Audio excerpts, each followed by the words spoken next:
হেমন্তের কুকুর বাড়িতে ফেরত দিতে গিয়ে হেমন্তের বৌদি তাকে জলে ফেলে দেয় আর ঢিল ছুঁড়ে মারে। তবে রিশা জানতো সেই হেমন্তের বউ, যে কারণে তাদের ব্রেকআপ।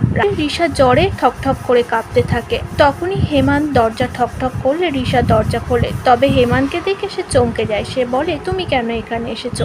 হেমন্ত কোনো কথা বলে। সে তার গায়ে হাত দিয়ে দেখে তার জ্বর হয়েছে। সে চুপচাপ তার জুতোটা খুলে একটি জুতো বার করতে যায়। দেখে একটি ছেলেদের জুতো। হেমন্ত এক্সাইটেড হয়ে বলে, তুমি কি এটা আমার জন্য কিনেছো? রিশা বলে, একদমই না, এটা আমার বয়ফ্রেন্ডের। তখন হেমন্ত জানায়, আমি অন্য কারো জুতো পরি না। ছি বলে জুতোটা ফেলে দেয়। রিশার গায়ে চাপা দিয়ে তাকে বলে, তুমি চুপচাপ ওষুধ খাও। রিশা তার পিস্তুত ভাইকে ফোন করে বলে, তুমি এক্ষুনি চলে এসো। রিশার সঙ্গে যাকে বয়ফ্রেন্ড ভাবে হেমন্ত রিশাকে জোর করে ওষুধ খাওয়া। রিশা না বললে হেমন্ত বলে, তাহলে কি তোমার গালের মতো ঢুকিয়ে দেবো? রিশা খেয়ে নেয় ওষুধ। রিশাকে কাছে টেনে হেমন্ত বলে, আজ তুমি মেঘাকে চড় মেরেছ। রিশা বলে, বউয়ের হয়ে কি লড়াই করতে এসেছো?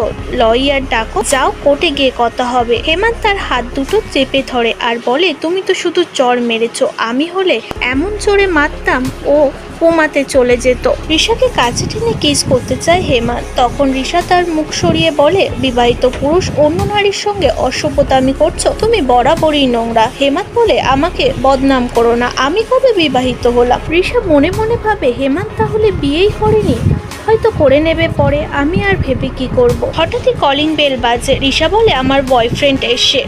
হেমন্ত গিয়ে দরজা খোলে। রিশা তার ভাইয়ের হাতটা ধরে ঘরে ঢুকিয়ে বলে, হেমন্ত তুমি চলে যাও, আমার বয়ফ্রেন্ড এসে, ও আমাকে দেখে নেমে। হেমন্ত বলে, তোমার বয়ফ্রেন্ডকে দেখে মনে হয় ওরই খেয়াল রাখা উচিত। ঘর থেকে চুপচাপ হেমন্ত চলে যাওয়ার সময় দেখে তার মাথায় হাত দিচ্ছে ছেলেটি। আর হেমন্ত অনেক জেলাসি হয়ে জোরে দরজাটা দিয়ে দেয়। এখন রিশা বলে, সাইকো একটা। হেমন্ত চলে যেতেই তার ভাইকে বলে, ডক্টর লাগলে আমি তোমাকে কল করে নেব, তুমি এখন চলে যাও। সে চুপচাপ শুয়ে পড়ে। ওদিকে হেমন্ত জেলাসি হয়ে তার বয়ফ্রেন্ডের সমস্ত ডিটেলস বার করতে বলে তার অ্যাসিস্ট্যান্টকে। তখনই হেমন্তের ঘরে কলিং বেল বাজে। দরজা খুলে দেখে তার মা এসেছে। তার মা বলে, 4 বছর আগে তোমাদের ব্রেকআপ হয়ে গেছে, এখনো ওই মেয়েকে তুমি ছাড়তে পারোনি। ওই মেয়ের পেছন পেছন তুমি ঘুরে বেড়াচ্ছ। ওই মেয়ে আজ বাড়িতে এসে আমার বৌমার গায়ে হাত তুলেছে।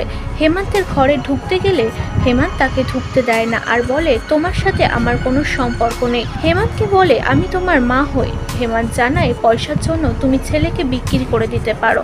হেমন্ত মুখের উপর দরজা দিয়ে দেয় আর ভাবে, তোমার জন্য সারা পৃথিবীর সঙ্গে লড়াই করতে পিছু পা হয়নি।